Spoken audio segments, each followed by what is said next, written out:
Thank you. Welcome, ladies and gentlemen. Welcome to the Food Systems Pavilion, and very good morning to you. Joining us today, we have a very well-esteemed panel. We have Dr. Ismahan Elufi. She is the Executive Managing Director from the CGIAR. Many of you will also know her previously as Chief Scientist of the FAO. Welcome to the room. Thank you. And joining her on the panel today, we have, starting from the far end, we have Ms. Pranima Menon. She is the Senior Director on Food and Nutrition Policy Research based in IFPRI in Washington. Next to her, there is Dr. Nicolene Dehaan. She is the CGIAR Gender Impact Platform Director, and she's based in Nairobi, Kenya. And gentleman on our side here, this is Mr. Fred Krupp. He is the President of the Environmental Defense Fund. And he's been in the scene of climate change for many, many years now. So we hope to hear more from you today. And moderating today's session will be Dr. Shakuntala Tilstead. She is the CGIAR Nutrition Impact Platform Director and also the 2021 World Food Prize Laureate. I'm Ben Wisman, and I am the host for today's session. And to actually move things first, I would very much like to invite Dr. Ismahan to give us a little bit of insights to what we're talking about today. We're talking about nutrition, gender, and climate, a just transition towards nourishing nations. We've heard this big declaration coming on the 1st of December, the very day that you took office. There's strong commitments on this issue. So I would very much like to pass the floor to you to address us and share us your insights. Thank you. Thank you very much, and it's really a pleasure to be with you today.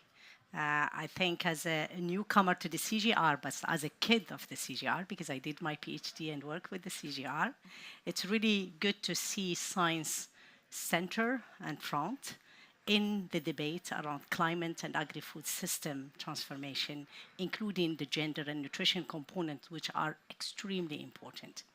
So for more than 50 years, CGR has been at the forefront of agricultural research and innovation. So throughout the years and throughout our research centers, that some of them were born about 70 years ago and others around 60 and so on, really what we were known for is what triggers the Green Revolution, which is the nanism gene to make, I always say, to make wheat go in from 150 meter to about 70 centimeter.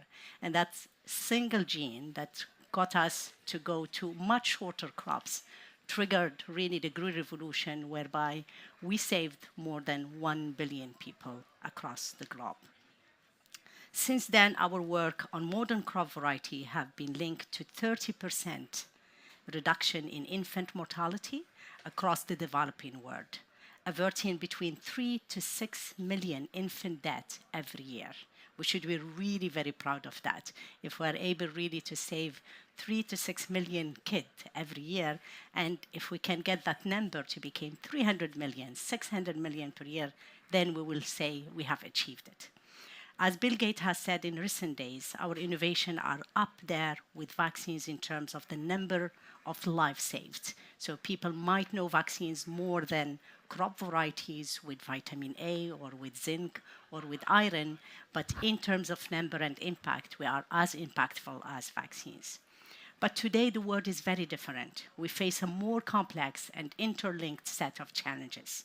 It is no longer makes sense that the CGR works only on few crops, be it wheat and rice. They will be always important, but we need to step up to other varieties, to other species, so we harness the power of local species, and we harness the power and the synergies in ecosystems. We must consider the interconnected challenges of food and nutrition, security, climate change, and gender inequality.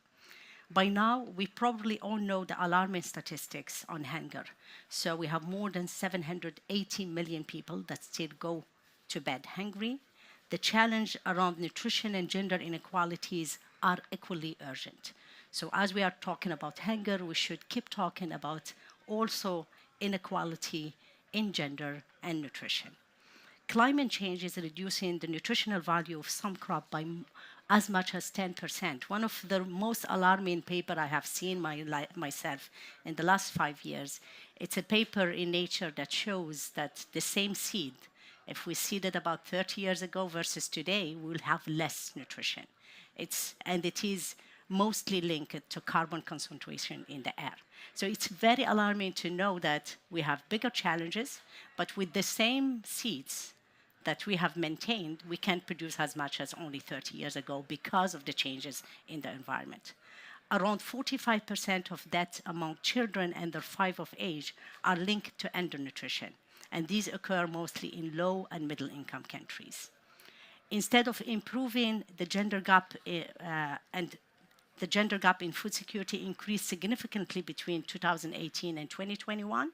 So today we have 150 million more women than men that are food insecure. And finally, our flagship research includes a hotspot mapping methodology that shows that climate risks negatively impact women more than men. And we have Nicolene here that's going to delve more in details. But all the data are really very clear and are very negative when we talk about gender inequality. So let us be clear. We cannot talk about food and nutrition security without discussing climate change. And we cannot address either without also addressing gender inequality. That is why today our focus on the system approach.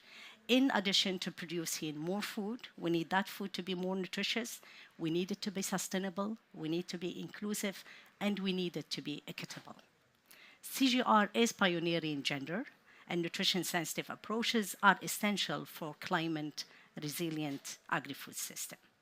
Our research demonstrates clearly how the empowerment of women can have a positive effect on nutrition. Improvement in women education were responsible for 43% reduction in child malnutrition between 1970 and 1995. An increase in women income significantly benefit household health and nutrition. And as a mom myself, if I have more revenues, believe me, all of it going to go to my kids. So nutrition comes first, education, and so on and so forth. So it's a given, and I hope that Fred, being the only man on the panel, will support that. Absolutely.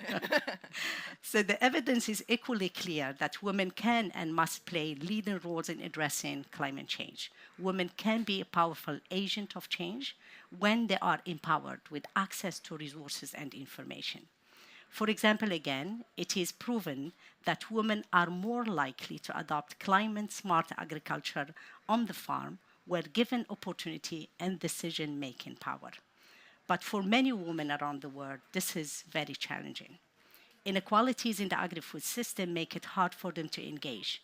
Women have less access to resources, to services, to information and opportunities than their male counterpart. Deep-rooted social and cultural norms often prevent the benefit of climate-smart innovation from being equally shared between men and women. So if we don't address root causes, we cannot address the unique needs of women and deliver a just transition to sustainable agri-food systems. That is why CGR is implementing research and collaborative initiatives to successfully achieve gender equality and a resilient agri-food system. The CGR Gender Impact Platform aims to move the needle on both genders, equality, and on resilient agri-food system. And let me close by saying gender has been always part and parcel of our initiatives. By creating a platform, what we are trying to do is to really bring it together so that we have peer-to-peer learning. We have also learning from certain initiatives or certain commodities or certain ecosystem or certain countries move much more quicker to the other parts. So thank you very much for being with us today and looking forward to hearing from the experts. Thank you. Thank you so much, Dr. Ismahan, for showing us the numbers. Very alarming to know that 150 million women actually suffer from inequalities, and they are threatened every day in our food systems. So all the way from the production to the consumption, we are threatened. I know that Dr. Ismahan may have to make a move. Thank you so much for joining us today. I'm so sorry. No worries. We really appreciate No. your presence here and framing a conversation.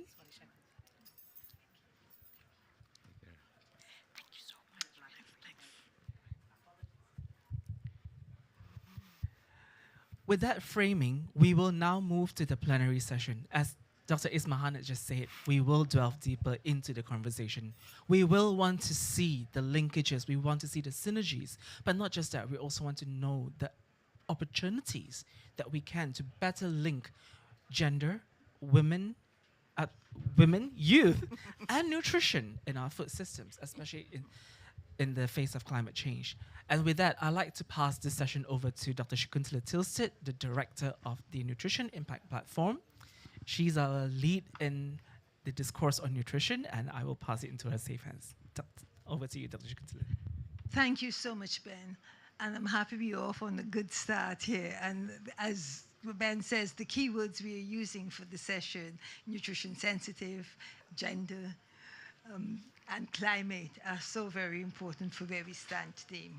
With me here are three panelists, two of my colleagues, Panima and Nicolene, and a new colleague, I hope, Fred Crew. Panima, you are the Senior Director, Food and Nutrition Policy at both the CGIAR and IFPRI, one of the centers of the CGIAR. We do know that global hunger and malnutrition continue to increase, and it's exacerbated by climate change, as Ispahan has reported.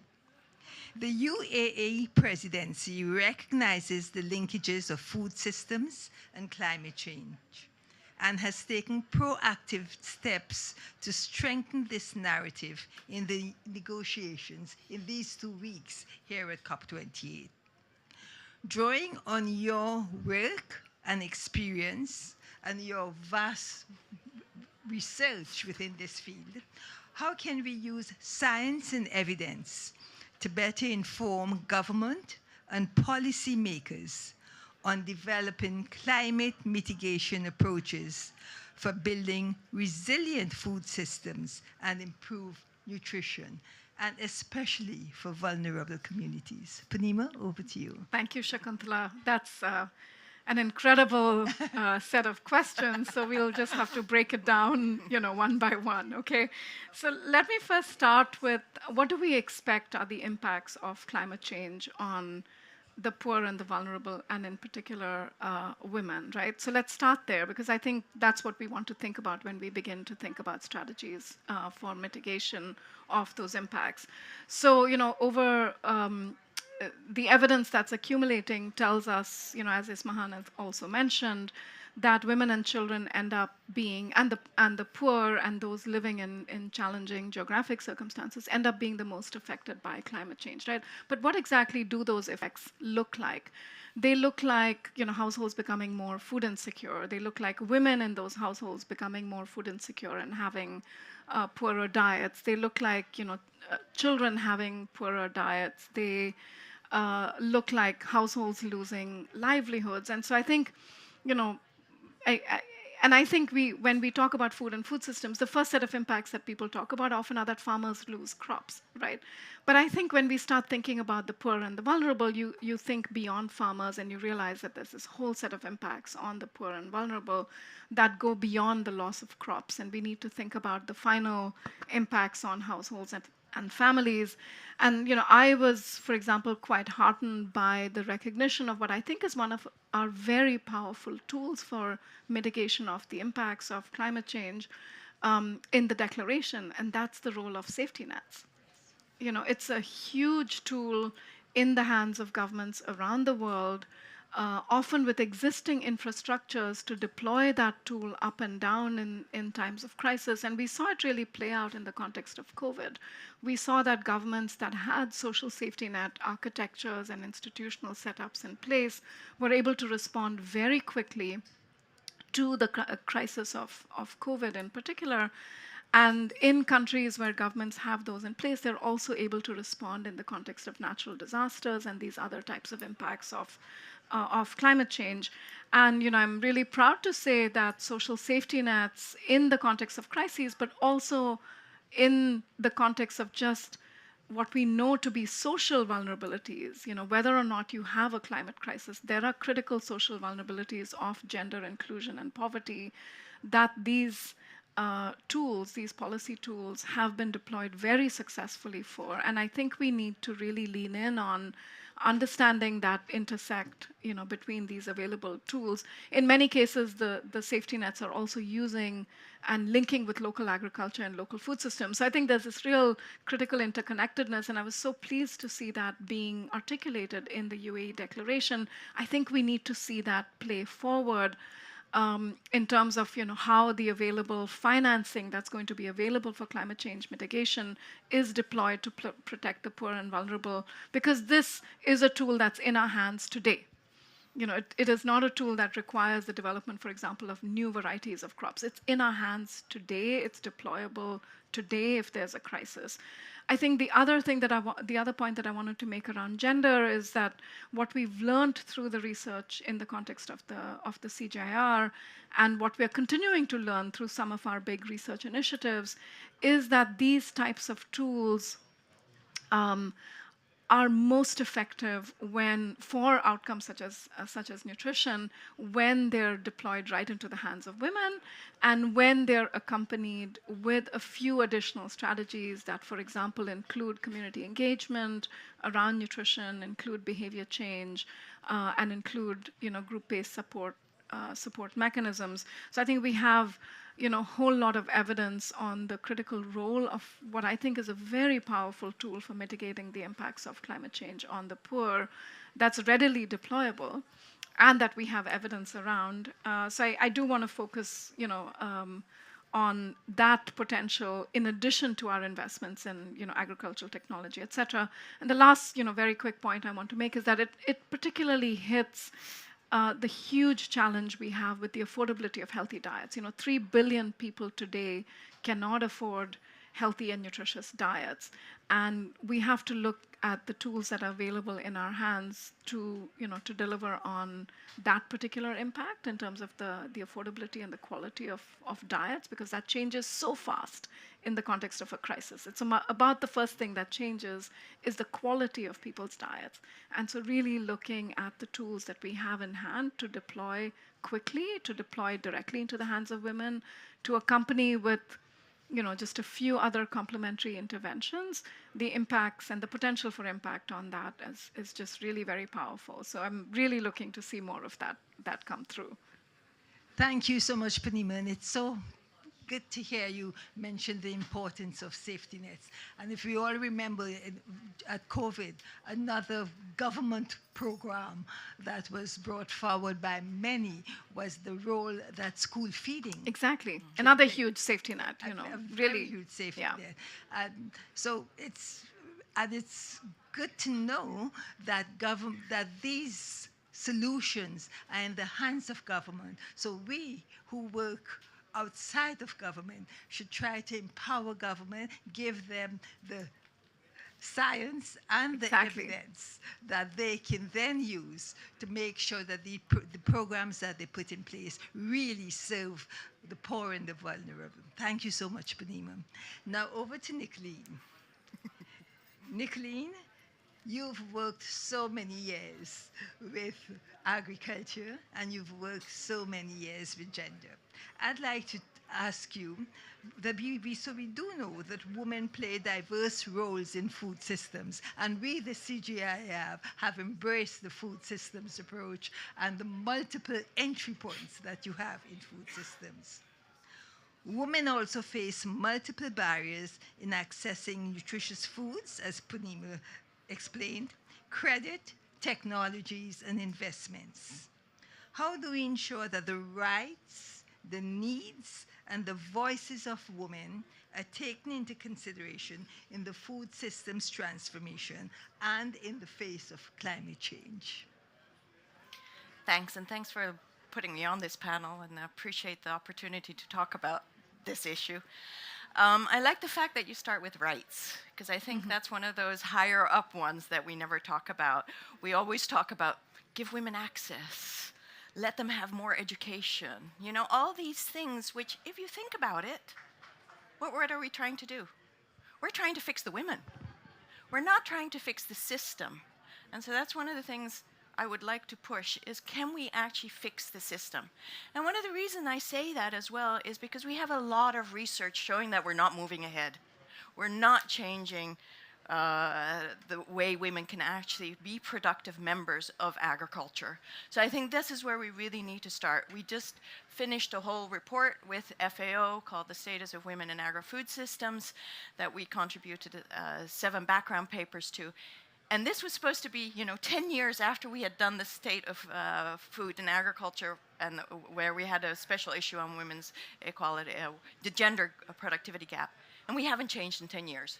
So as I always say, I hope in 10 years we will not be sitting here saying the same thing again. Huh? So that's absolutely why I'm saying this. And it's not about fixing women. It's about fixing the system. And women are part of that system. So I'm not saying that we need to be special or whatnot more. All I'm saying is we need to be a part of the system.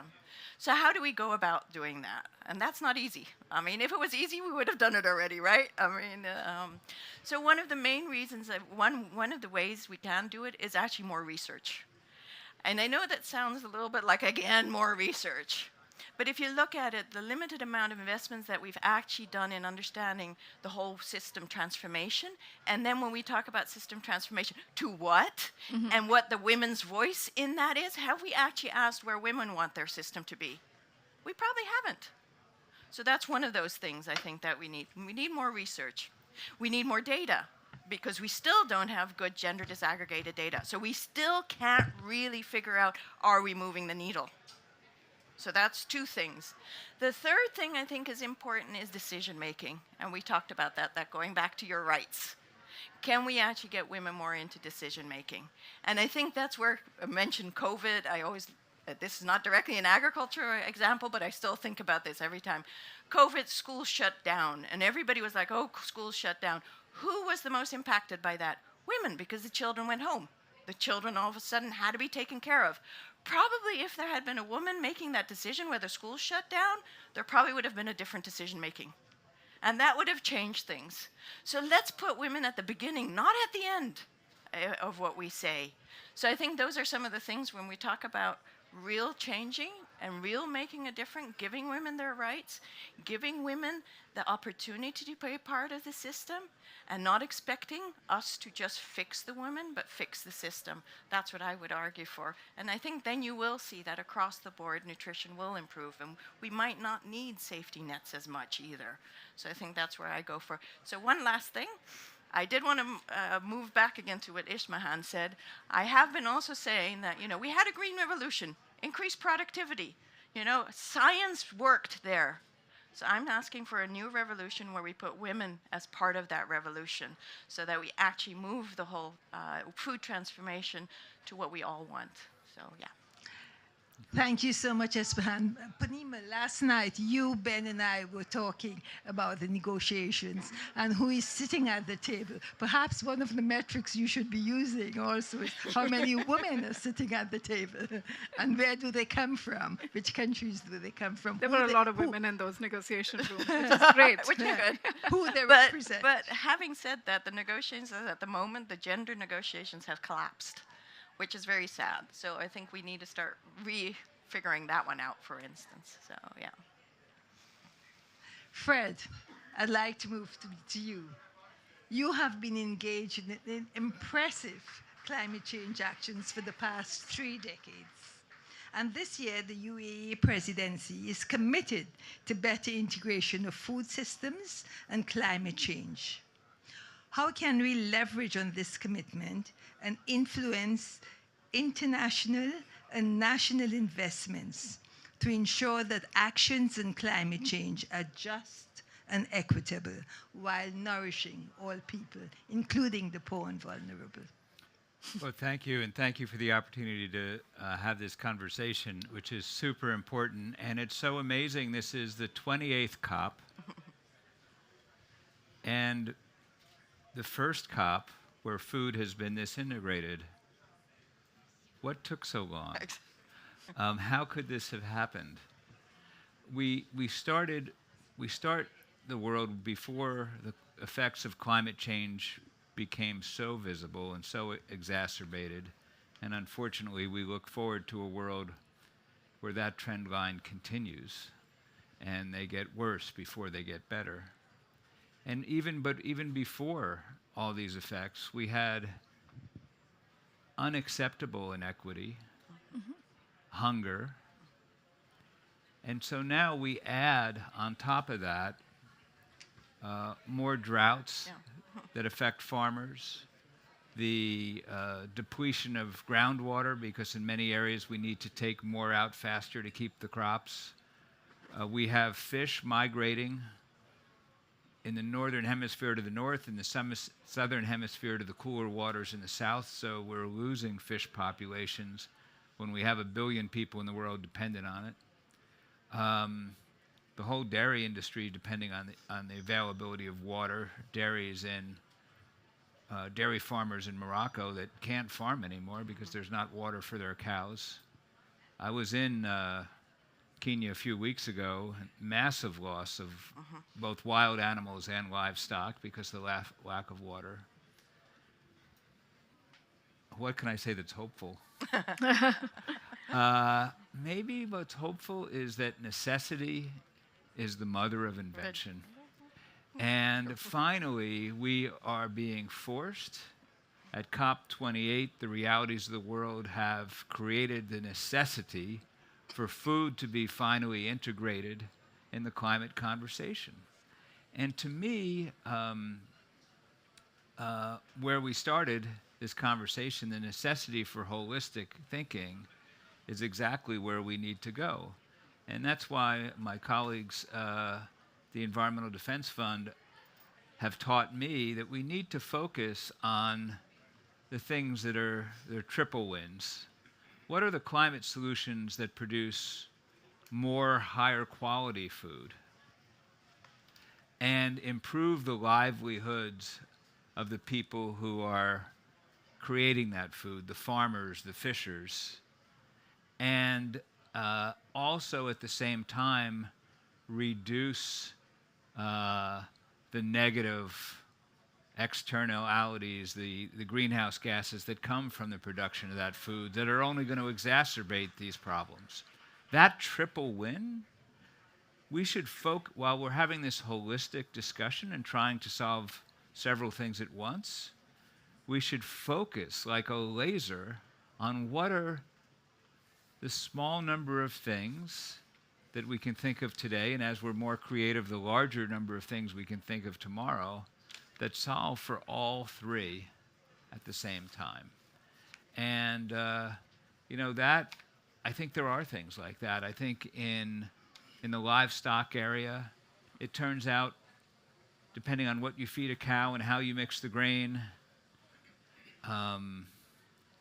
if the cow isn't getting proper, well-constructed, well-thought-out diet or a well-informed diet, if the farmers, many of the women who are doing the dairy farming don't have the information as to how to mix the grains, then the animal is creating methane instead of milk.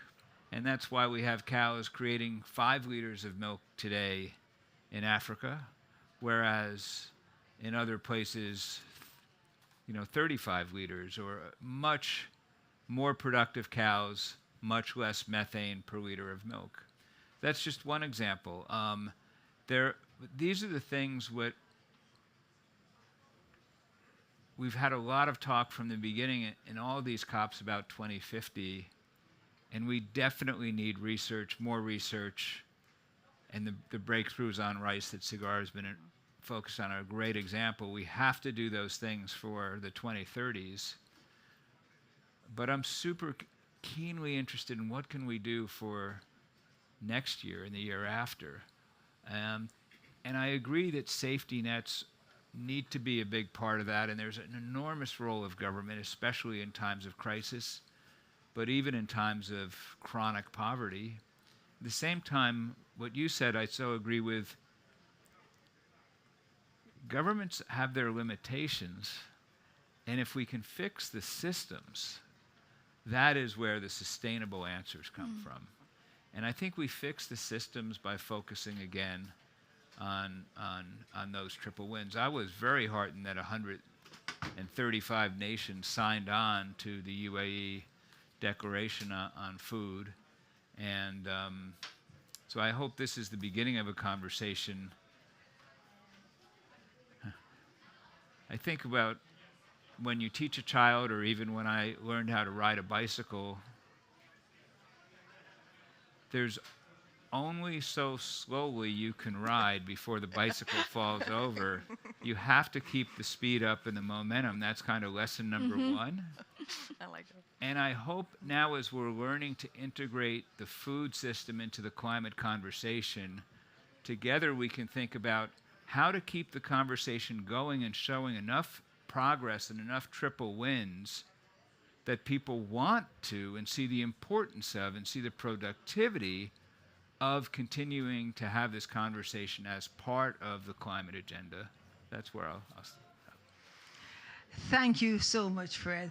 And it's good to hear that when you are giving us examples, that you're looking at holistic and integrated food systems, and not as we have, not where we started as 50, 60, 70 years ago by just looking at the major staple crops, which are important. But Yes. we now know that agrodiversity, biodiversity is much more important, and that's where we should be looking for the solutions.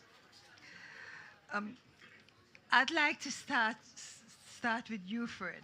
When I look at the work that EDF is doing, I can see that the investments that are put in, that you work with and the partners you work with are both with governments and outside of governments. So if we have to move forward and bring in more people into finding the solutions for today, for tomorrow, how do we get these investments, and how do we get them from multiple partners, not just look at the solely at the government for the solutions?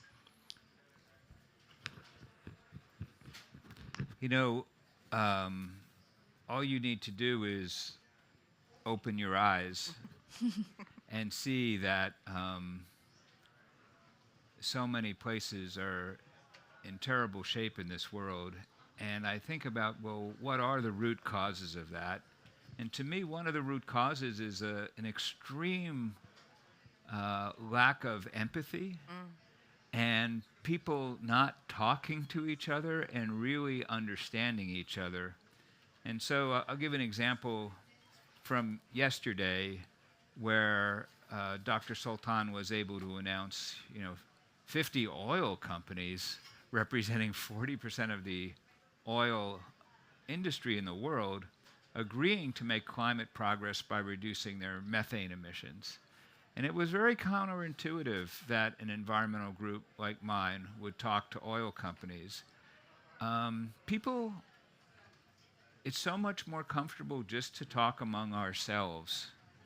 But sometimes you have to be uncomfortable and talk to people you disagree with in order to make progress. And in the food space, when the Environmental Defense Fund earlier at the very beginning of this year teamed up with Danone to say Danone was going to commit to reducing their methane emissions by 30%, not by 2050, but by 2030, and doing it by working with their 58,000 farmers, 58,000 farms that supply them.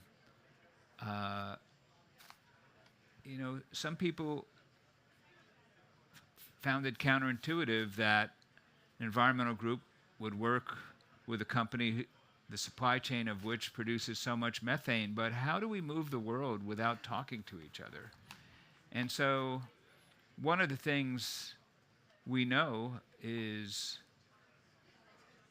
when we ask farmers to make changes, some of those changes are expensive and they require investment. And one of the first things we have to tackle is, where does that money come from? And unless we're willing to figure out by talking to each other, what can philanthropy do? What can governments do to catalyze it? What can the private sector do? What are the policy changes we need? What can the multilateral development banks then to ask farmers to make these changes without having the support mechanisms of investment maybe even be counterproductive. It's got to be underlined by investment. So thank you for bringing up investment, because it's without it, we're not going to move forward. Thank you so much, Fred. Well, where I found out that I should ask you about investments, I can see how you moved with EDF and the multiple channels of investment that you used for that, which is very, as I said, very impressive.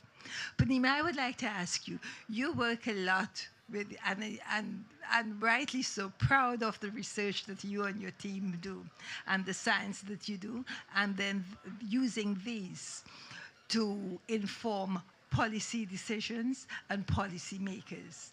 I'd like if you can give us, within the field we are talking about food and nutrition, gender and climate, can you give us an example of a country that you're working with and how you can see this, you informing the policy makers and the policy change? Thanks, Shakuntala. I can say a little bit about that.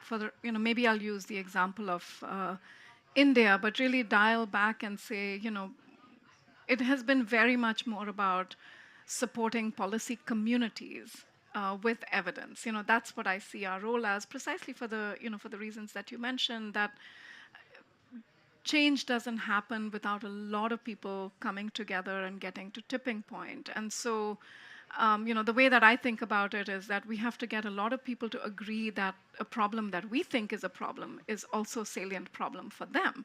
Do they even agree that malnutrition is a problem? Do we agree that climate change is a problem? And many times it can take years on that journey.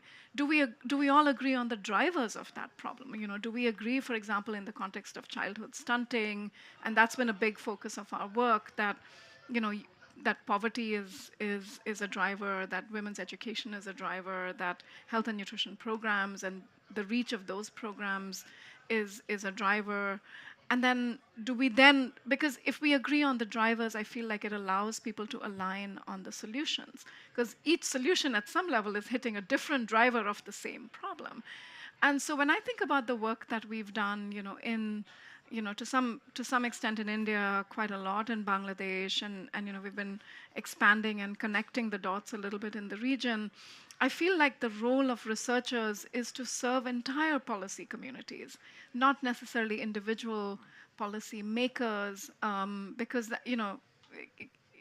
you can lose the battle in terms of even problem recognition as quickly as 3 deniers in a policy ecosystem saying that's not real. But if we've done the hard work of really connecting people, civil society, non-governmental entities, development partners, government themselves, to come together and agree that big things are problems. And so when I think about our role and our experience in India, in Bangladesh, in other countries in the region, as well as in many other countries we work in at IFPRI directly with policy communities, I see that that's a big role that we play in the context of evidence, the evidence to policy. But it's really the evidence to action, because different people need to take different actions, but around the same problem and often around the same set of drivers, right? And so that's how I view our role, if you will. I think it would be really I don't know what the next part of it is, but I think it would. I don't think one should claim or say that this example or that example is where we've had success. But I feel like we learn as we do this. And my biggest lesson in doing this work of connecting evidence to policy is that we have to think about communities of policy and practice and really bring many people together on the journey, and think, you have to think very creatively as a researcher as to how you're going to do that. Thank you so much, Panima. And it just tells us about the complexity and the number of different actors that you have to have, perhaps in the room and out of the room, but getting together in order to find the multiple actions and multiple pathways in order to move forward. Nicolene, you are based in Nairobi. And when you look at East Africa and some of the successes that you see with women's engaging within these within the dialogues and within the actions of moving forward with food and nutrition and also with climate. And also at all levels of decision making. I've seen, for example, in Tanzania, you have very powerful female politicians. How do you how can we move with these examples? How can we get them to grow? How can we get them stronger? What do you see as pathways that we can use for moving forward? Because there are good examples, but they must not just stay as examples. They must grow.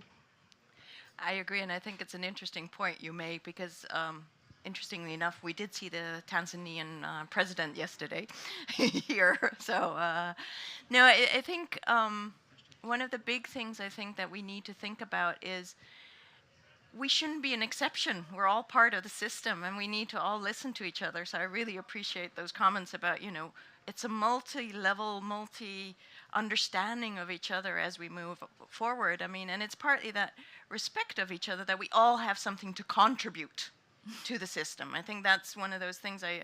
It's as if we now have a narrative we all want to extract from the system, but we all also have something to contribute. So I think that's one of those really important things as we move forward. I mean, within our work, a lot about collectives. I mean, again, getting women to work together often helps because it gives them a bigger voice. I always struggle a little bit with that. Why do we have to work together to get a bigger voice? Why can't we just all have a bigger voice in that space? So I think that's but also to follow up on some of the other comments that were made. I mean, one of the research areas that we've been really looking at is how can we actually make sure that inequalities don't grow?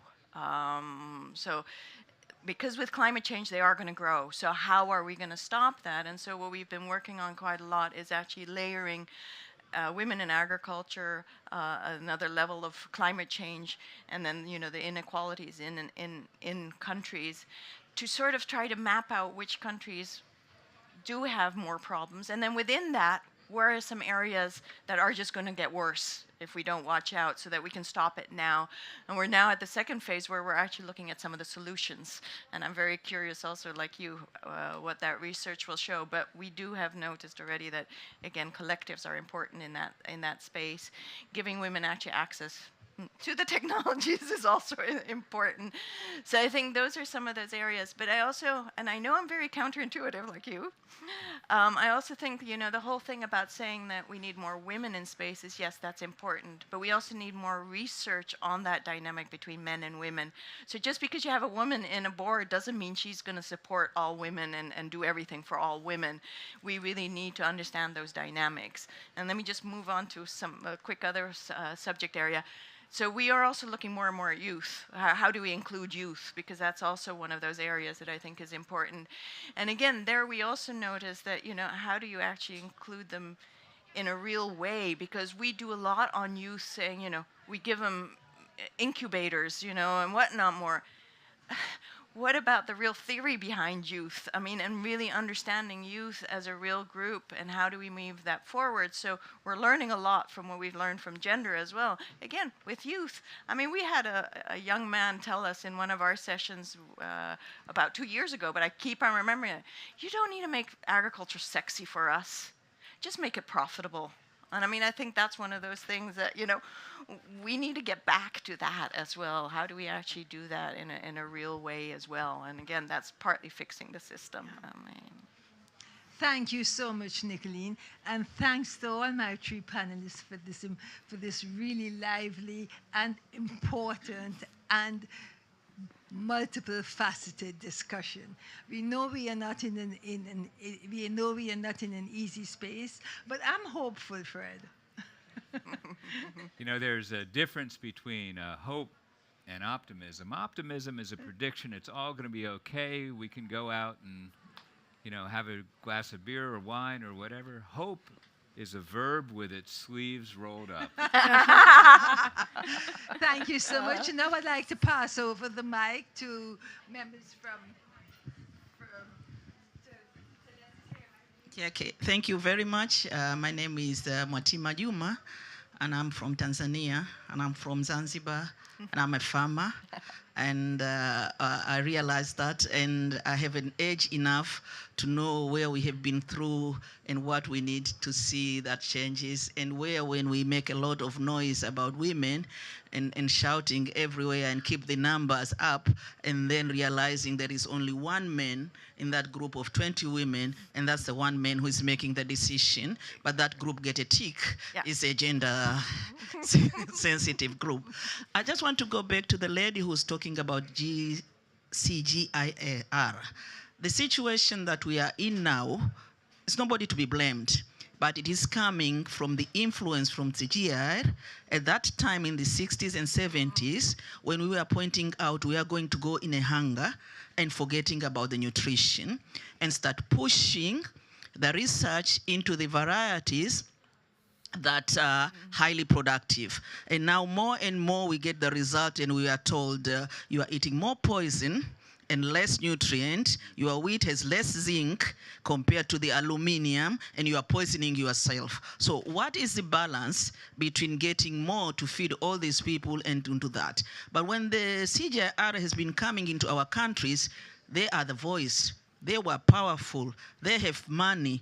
All the research stations, they were only doing monocropping, doing this and doing that. We lost quite a lot of our traditional legumes completely. Now we are talking about reviving. But we want to see CGSR coming back again with the same vigor as they've been doing in the 70s and the 60s. Because now we need to say, sorry guys, we made a mistake, but now we know this is the correction, so let's move out of this. Anybody with a grandma with some seeds, can you take them out? Let's try to see how we can work on them and then come up. We are not doing that. Myself, when I go and meet my farmer, the farmer group, I said, I apologize. I went through the education about modern agriculture. I went back to our farm and I told my father, you go to buy fertilizers because this is the way to go. And that's what we have been taught to believe into. And I don't blame, because at that time the soils were good and everything was coming up very well. But the problem we are having now in our government is we have already realized that we are getting into the ditch. And the last discussion with the AGRF, it was, your countries are only 4 kilograms per hectare. We need to get at least 40. You have to rush. Europe is 100. We are still treating the problem with the same causes of what has been caused. And the agroecology, organic, has not any space within the government. And very unfortunate, because now that has become a commodity. And people don't want to lose that one. The traders, the big company, the multinationals are making a good business. The highly hazardous chemicals are in sale in streets. The villages are getting cancer from that. They know it, but nobody is going to say, stop this. You don't know. Me, I tell them, you people have been bought. And it's very unfortunate that you have agreed to be bought. But how do we get it out if the people from this institution like CGIRA come back to this research station? Government is not financing research. And go back and say, let's look at indigenous seeds. Let's look into the lost, not remembered crops. Let's bring them up. We can show example in agroecology, and we have pockets that we are doing it. If we can produce and mix the cropping, and that we can have a production every day. On my farm, the permaculture farm, I sell every week. I can get a banana. If there's a banana, I can get a papaya. I can get this, I can get that. If every household, as small as it is, it can go out and harvest something, that's a food security, and that's a nutrition that we can hit it. How do we do that? We need the capacity building. We need to rechange those people, because they were all born in a generation where we made them to believe that what we are doing is modern, we will be left behind. And if we are not catching up with the Western countries. So we need to redo what we have done, and it has to come to this kind of an organization. But if we still continue supporting maize, monoculture, because you need to have this many tons of maize, that will not get us anywhere.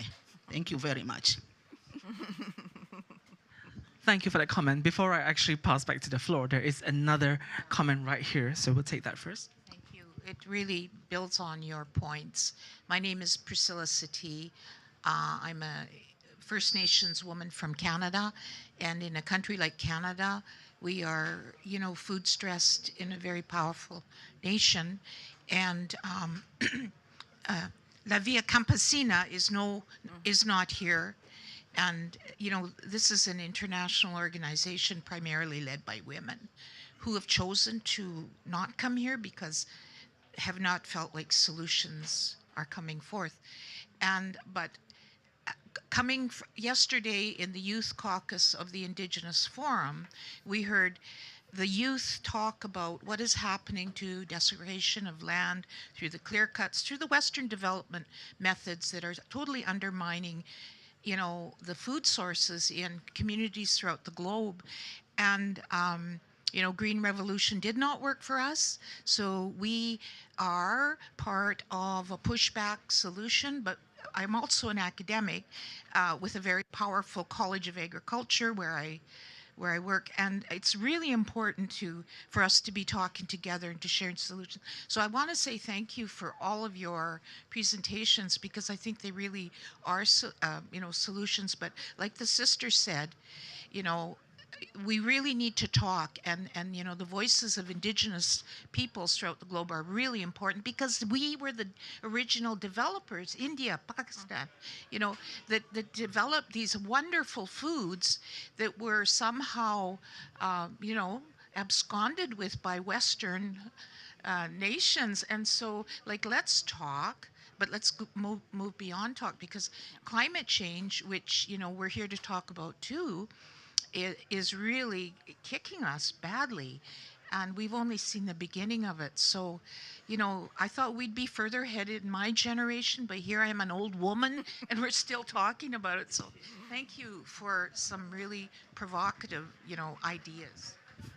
Thank you so much. I'd just like to get a quick response from the panel. So maybe Purnima, you want to start off first? Yeah, I want to thank you for your, what I call, speaking truth in these settings and talking about the impact of our histories is really, really critical. And I think, what I'm, I want to tell you that within the CGIAR, we actually have a whole initiative that is called agroecology, that is investing research efforts, scientist time, and working with partners around the world to really try to understand the role of agroecological principles in agriculture in looking at impacts on biodiversity, on human outcomes, on nutrition, and really also trying to understand what are the policy systems that need to be in place to support those types of approaches, which are different, as you said, from monoculture types of agricultural situations, right? And there are big policy issues here. I mean, one of the things that has happened over the last so many years is the agricultural subsidies going towards the systems that are monocropping and not supporting, either human or planetary health to the extent that they need to. So there are conversations also happening on how we can repurpose those subsidies to achieve a different set of goals. So I think we have to work at all levels, the on-farm trials, understanding what happens in different settings, but also looking at how policy itself can be reshaped. But I want to... It is, very much, yes.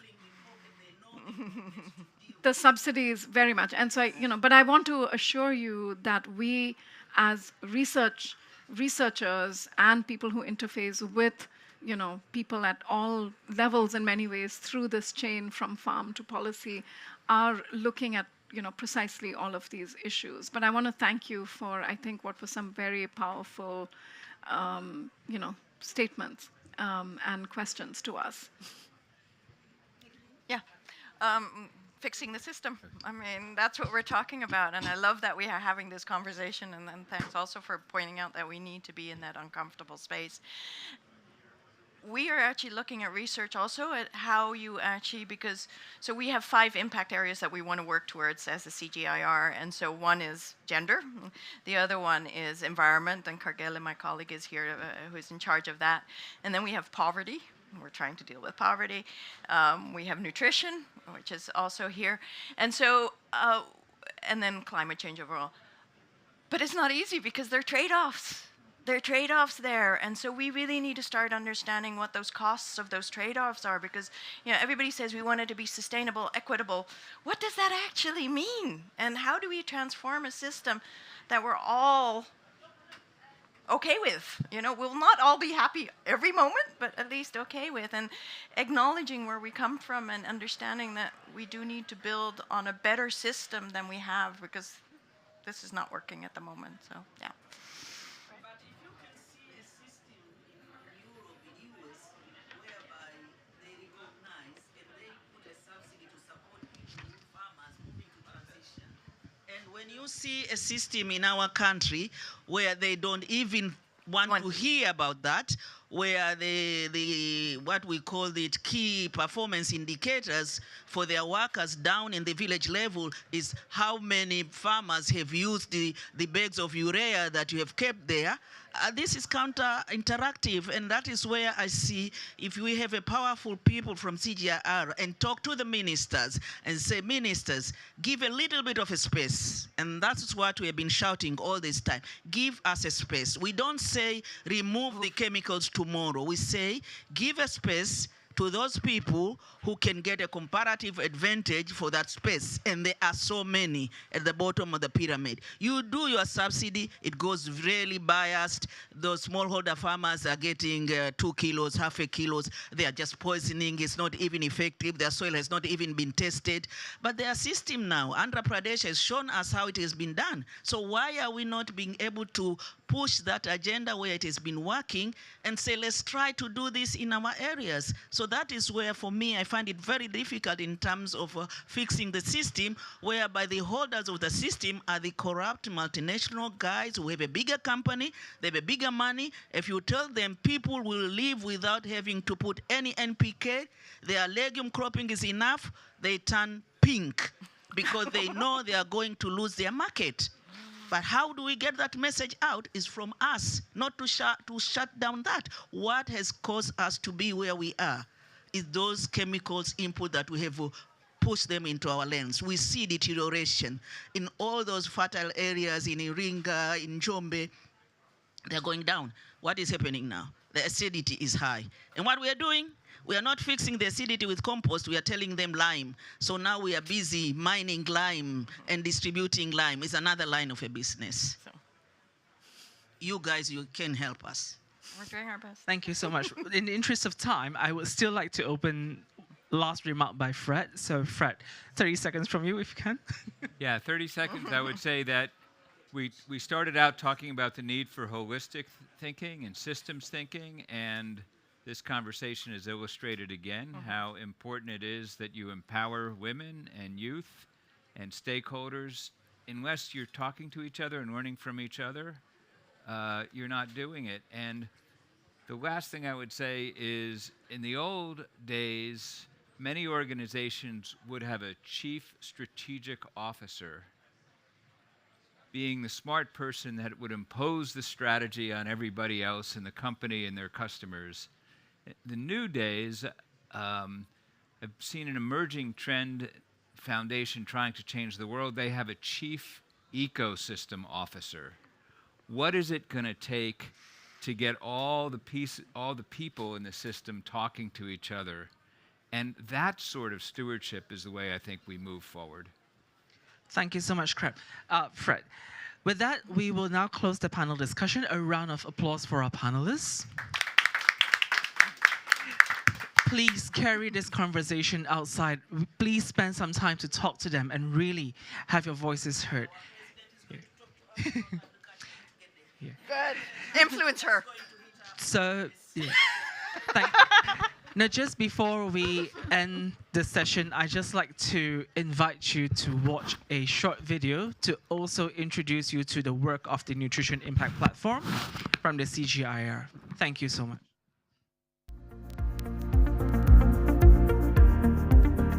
CGIAR, in its 2030 Research and Innovation Strategy, outlined a new mission to deliver science and innovation that advance transformation of food, land, and water systems in a climate crisis. In achieving its mission, 5 impact areas across multiple SDG benefits have been identified and will contribute to collective global targets for food systems transformation. The Nutrition, Health, and Food Security Impact Area Platform will support the CGIAR to deliver on SDG-related targets for action on nutrition, health, and food security to end hunger for all and enable affordable, healthy diets for the 3 billion people who do not currently have access to safe and nutritious food, and reduce cases of foodborne illness of 600 million annually and zoonotic disease of 1 billion annually by 1/3. This is the first workshop that the Nutrition Platform is holding. I'm very, very happy with the way the vision and the mission of CGIAR is framed, and there's a CGIAR document that talks about the key functions: to convene a community of practice, then it's to deepen the CGIAR and partner capacity, amplify the external profile and pathways to impact, and advising portfolio level management and strategy. CGIAR as a whole contributes to the impact areas and to the specific targets of the SDGs.